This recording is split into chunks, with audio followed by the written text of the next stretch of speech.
Alors, aujourd'hui, lecture de 5 petites histoires de sagesse, si on peut le dire. Des histoires intéressantes qui peuvent faire réfléchir ou sourire.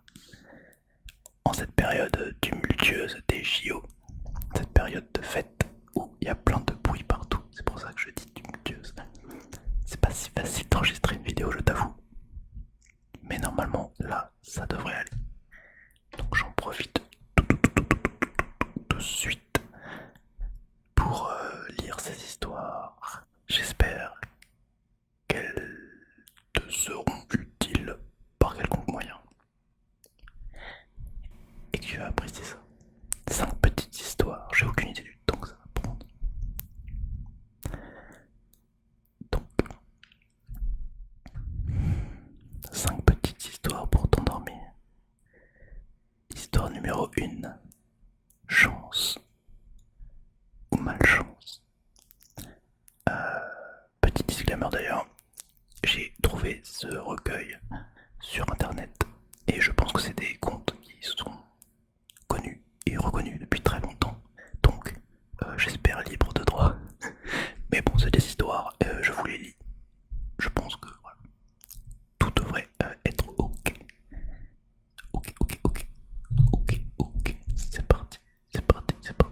Première histoire. Chance ou malchance. Dans un village, un homme très pauvre possédait un cheval d'une rare beauté. Il était si magnifique que tous les riches marchands et puissants seigneurs de passage se proposaient de lui acheter dès qu'ils l'apercevaient. Mais le vieil homme refusait toujours. Cet animal est pour moi comme un ami, disait-il. Vendriez-vous un ami? Mais un beau matin, le vieillard découvrit que son cheval avait disparu. Les villageois, goguenard, lui dirent tous: on te l'avait bien dit, tu n'avais que le vendre quand on te le proposait. Maintenant, on te l'a volé. Quelle malchance, quelle malchance. À toutes ces lamentations et railleries, le vieil homme apportait invariablement la même réponse. Chance ou malchance, qui peut le dire? Les moqueries reprenaient alors de plus belle. Mais 15 jours plus tard, le cheval revint avec une horde de chevaux sauvages. S'étant échappé, il avait séduit quelques belles juments et rentrait maintenant avec le reste de la horde. Quelle chance, dirent les villageois.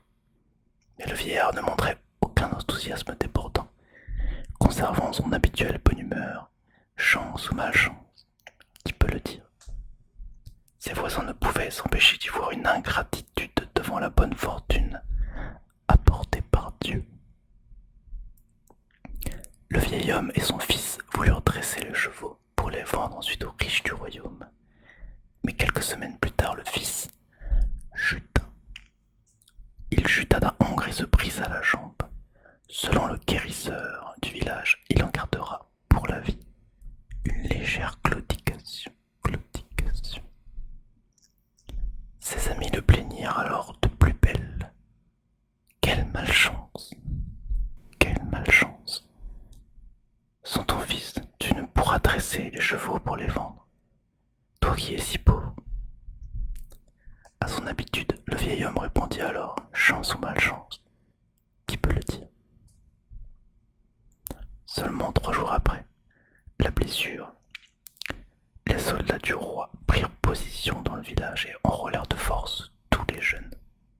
Ils partaient pour une campagne lointaine, au-delà des montagnes qui bouchent l'horizon, faire la guerre à un autre peuple. Tous durent suivre la troupe, sauf le fils qui ne pouvait pas marcher avec sa jambe blessée. Pleurant de désespoir, tous les villageois prirent le vieil homme à partie. Ton fils reste avec toi alors que les nôtres vont certainement mourir à la guerre. On peut dire que la chance te sourit, à toi qui gardes ton fils unique. Vous savez ce que le vieillard a répondu. Chance ou malchance, qui peut le dire? Qui peut le dire? Qui peut le dire? Je vous laisse être juge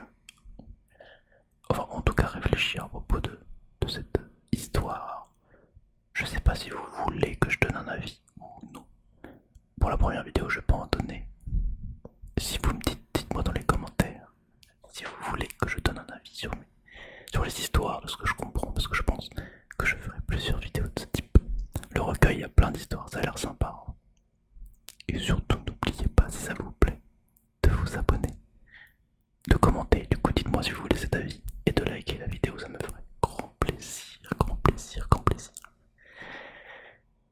Et c'est reparti pour la deuxième histoire. Deuxième histoire. Comment sont les gens? Comment sont les gens? À l'entrée d'un village, un vieux sage se reposait près d'un puits. Arrive un pèlerin qui veut s'installer dans le village. Il demande au vieux: dis-moi comment sont les gens de ton village? J'aimerais bien m'installer ici. Où j'étais avant, les gens sont méchants et médisants. C'est pourquoi je suis parti. C'est pourquoi je suis parti. Les gens sont les mêmes ici, répondit le sage. Et le pèlerin passe sa route. Arrive un second pèlerin. Comment sont les gens de ton village? Demande-t-il à son tour au vieux sage. Comment étaient les gens que tu as côtoyés jusque-là? Très gentils et serviables, j'ai eu de la peine à les quitter. Les gens sont les mêmes ici. Un jeune du village a assisté aux conversations. Je ne comprends pas, dit-il au sage. À l'un tu dis que les gens sont méchants, à l'autre tu dis qu'ils sont bons. Et le sage répond: les gens sont comme nous les voyons, tout simplement. Tout simplement. Une courte histoire ici, néanmoins très intéressante, je trouve. J'enchaîne avec la troisième directement.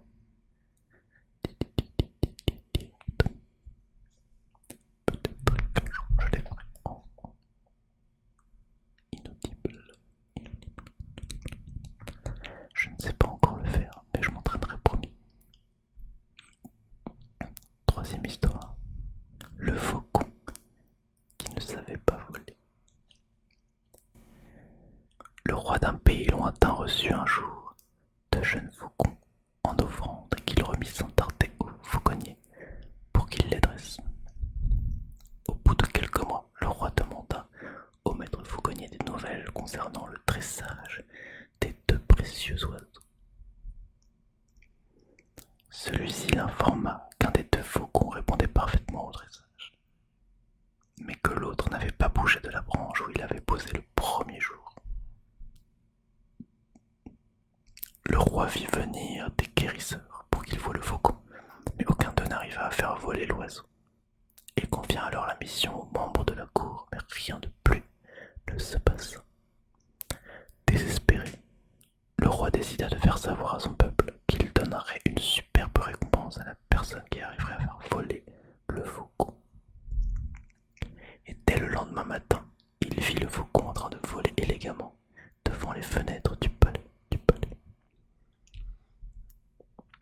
Le roi dit à sa cour: amenez-moi l'auteur de ce miracle. Et un modeste paysan se retrouva alors devant lui. Le roi lui demanda: c'est toi qui as fait voler le faucon? Comment as-tu fait? Est-ce que tu es magicien? Intimidé, le paysan dit au roi: ce n'est pas de la magie ni de la science, majesté. J'ai juste coupé la branche et le faucon a volé. Il s'est rendu compte qu'il avait des ailes et il a commencé à voler. La légende raconte que depuis ce jour, le faucon vola librement et sans restriction aucune, et le roi prenait simplement plaisir à le regarder. Et vous, quelle est cette branche à laquelle vous vous êtes accroché pour vous empêcher de vous envoler? La morale est clairement écrite sur celui-ci, à travers cette dernière question. Quatrième histoire, très très courte celle-ci. Histoire de l'ange, de l'ange, de l'ange. Ça ressemble pas mal aux fables de La Fontaine au final. Un peu plus accessible, je dirais. Histoire de l'ange. Un jour, le pape Jules II regardait Michel-Ange, un des plus grands sculpteurs de tous les temps, s'acharner à frapper un bloc de marbre. Il lui demanda: mais pourquoi frappes-tu qu'il y a un ange prisonnier sous le bloc de marbre. Je travaille à le libérer. Histoire très courte. Très courte, très courte. Je pense que je vais pas la compter comme une histoire apparente. J'en fais encore 2 dans ce cas-là. Car c'est vraiment trop court. Ça fera 6 histoires. Plus une. Non, 5 histoires. Plus une bonus. Alors. 5e histoire. La course des grenouilles. Il était une fois une course de grenouilles. L'objectif était d'arriver en haut d'une grande tour. Beaucoup de gens se rassemblèrent pour les voir et les soutenir. La course commença. En fait, les gens ne croyaient pas possible que les grenouilles atteignent la cime, et toutes les phrases que l'on entendit furent de ce genre. Inutile, elles n'y arriveront pas. Inutile, inutile. Les grenouilles commencèrent peu à peu à se décourager. Les gens continuaient. Vraiment pas la peine, c'est complètement stupide. Elles n'y arriveront jamais. Elles n'y arriveront jamais. Petit à petit, elles s'avouèrent vaincues. À la fin, toutes abandonnèrent, sauf une qui continuait envers et contre tout. Cette grenouille, seule, rejoignit la cime. Les autres, stupéfaites, voulurent savoir comment elle avait fait ça. Alors l'une d'entre elles s'approcha pour lui demander comment elle avait fait pour terminer l'épreuve. Et elle découvrit tout simplement qu'elle était sourde. Elle était sourde. J'aime bien cette histoire.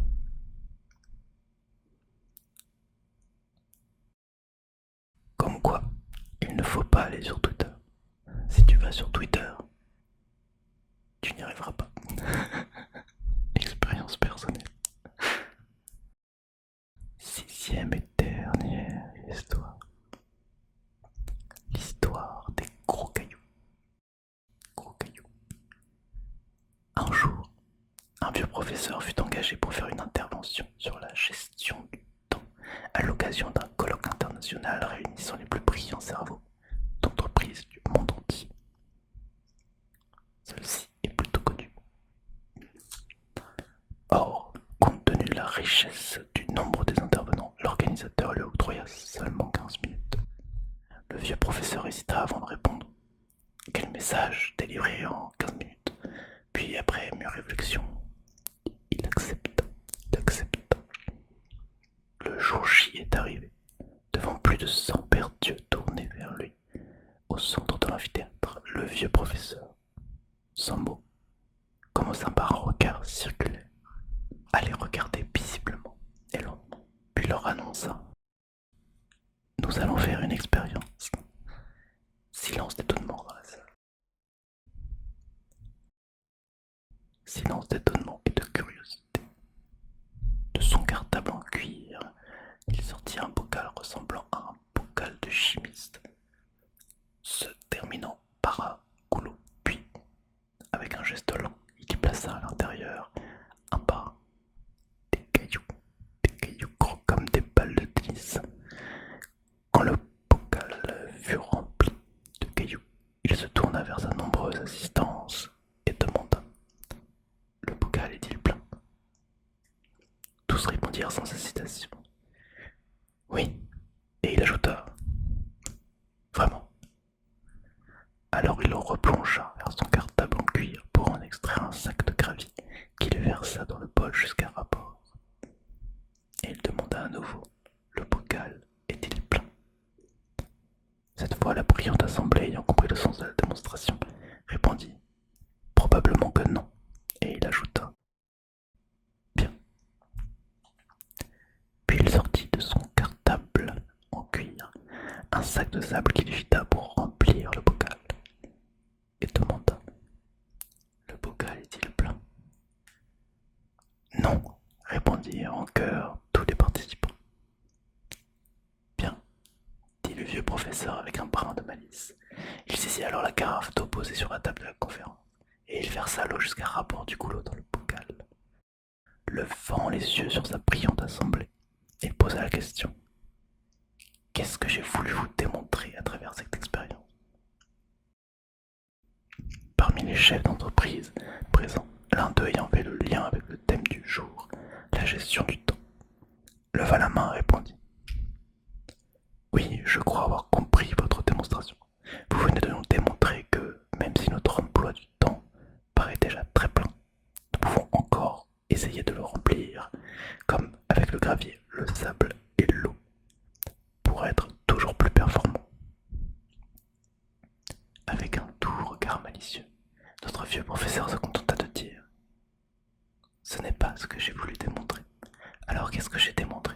Voulez-vous le savoir? Grand silence dans toutes les rangées de l'amphithéâtre. Chacun ayant l'impatience de connaître enfin le pourquoi de cette étrange expérience. Ce que j'ai voulu vous démontrer, c'est que si je n'avais pas placé les gros cailloux, d'abord, je n'aurais pas pu tous les mettre dans le bocal. Devant l'évidence de cette réalité, se fit un profond silence dans la salle. Et le vieux professeur conclut. Et vous, dans votre vie, quels sont vos gros cailloux? Votre entreprise, votre famille, réalisez vos rêves ou encore autre chose? Et que faites-vous de vos gros cailloux sur votre agenda? Et sous un tonnerre d'applaudissements, le vieux professeur quitta la salle en se contentant d'enlever une main de remerciement. Histoire un peu plus longue pour terminer cette série. Néanmoins intéressante, mais quand même plus connue, bien plus connue. Je vais terminer cette vidéo là-dessus. C'est sympa, je trouve, de lire. Peut-être que je peux m'améliorer. N'hésitez pas à me dire si vous êtes encore là. Comment vous pouvez voir les choses quand c'est la première fois que je fais un truc où je lis une histoire. J'hésite à faire en soft spoken un jour peut-être. Ou en inaudible. Mais en inaudible, bah tu n'as pas la moitié de l'histoire. Enfin voilà, merci à vous d'avoir écouté ces histoires. Je les aime bien, j'en ai lu plusieurs. Et elles sont toutes plutôt intéressantes. C'est amusant toujours. Et je trouve que ça apaise. Des petites histoires de sagesse comme ça. Je trouve ça apaisant et relaxant. Bien, je vous dis à bientôt. À bientôt. Et j'espère vous retrouver vite dans la prochaine vidéo cette semaine. Et que les JO se passent